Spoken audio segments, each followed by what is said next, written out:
Hello, hi friends, कसे आहात तुम्ही सगळे? मी तर मस्त मजेत आहे. तुम्ही सगळेजण कसे आहात ते नक्की कमेंटमध्ये कळवा. आणि पावसाचं वातावरण सगळीकडे खूप छान आहे. तुमच्याकडे पाऊस आहे की नाही ते पण कळवा.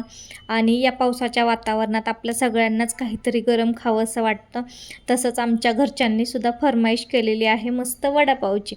सो मी तुम्हाला आज वडापाव दाखवणार आहे. सो तुम्ही कंटिन्यू माझ्यासोबत राहा. तुम्हाला कळेल मी वडापाव कसा बनवते आणि खूप छान टेस्टी लागतो. एकदम हॉटेलसारखा वडापाव लागतो. सो कंटिन्यू बघा. तर इथे मी सगळ्यात पहिल्यांदा तर बेसनचं बॅटर रेडी करून ठेवलं होतं. त्या बेसनच्या बॅटरमध्ये मी हळद, मीठ, थोडंसं लाल तिखट टाकलेलं होतं आणि ते थोडंसं घट्टसरच मळून घेतलं होतं, जेणेकरून वडे त्यामध्ये डीप होतील या पद्धतीने.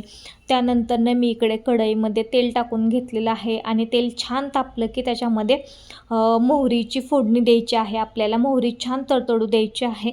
त्यानंतरनं कढीपत्ता टाकून घ्यायचा आहे आणि आलं, लसूण, मिरचीची पेस्ट आहे ती टाकून छान परतून घ्यायची आहे. मी तर थोडंसं किंचितचं मीठ टाकलं होतं, जेणेकरून आपल्या आलं, लसूण, मिरचीचा जो ठेचा आहे त्याला छान चव येते. त्यासाठी थोडंसं मीठ टाकून घ्यायचं आहे.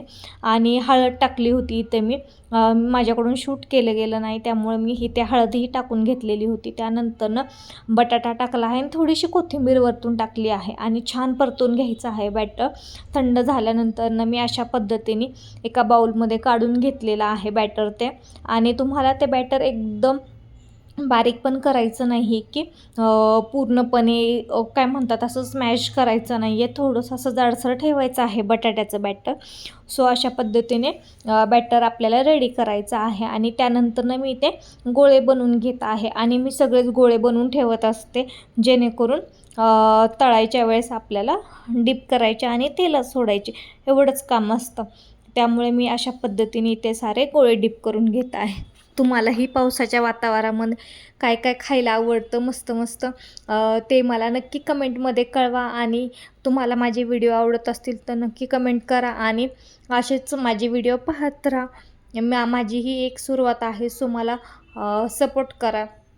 इथे मी तेल तापवायला ठेवलं होतं वडे तळण्यासाठी आणि बेसनचं मी बॅटर टाकून पाहिलेलं आहे की तेल गरम झालेलं आहे का. अशा पद्धतीने तेल छान गरम झालेलं आहे आणि त्यामध्ये मी वडे सोडलेले आहे. आणि तुम्ही पाहू शकता वडे किती छान फुगलेले आहेत, छान क्रिस्पी झालेले आहेत.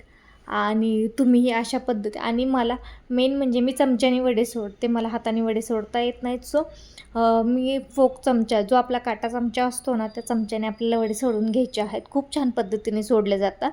सो अशा पद्धतीने छान ब्राऊन गोल्डन कलरचं वडे आपले तयार झालेले आहेत आणि खूप छान दिसत आहेत. क्रिस्पी तो खूप झाले होते.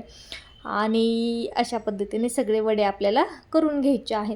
त्यानंतरनं मी ते बुंदी करून घेतलेले आहेत, जे क्रिस्पी वडापावसोबत खायला खूप छान लागतं, ते असे बनवून घेतले आहेत. आणि इथे हिरवी मिरची पण तळून घेतलेली आहे. वडापावला हिरवी मिरची असेल तर खूप भारी चव येते. सो वडापावमध्ये मिरची तर कंपल्सरी असायलाच हवी. आणि मी शेंगदाण्याचीही चटणी केलेली आहे यासोबत. मी त्याचा व्हिडिओ काढलेला नाही आहे. सो लसूण, भाजलेले शेंगदाणे आणि थोडंसं मीठ घालून मिक्सरमधून वाटून घ्यायचं आहे. सिंपल आहे रेसिपी. अशा पद्धतीने खूप सारे वडे बनवले आणि फॅमिलीला खायला दिले.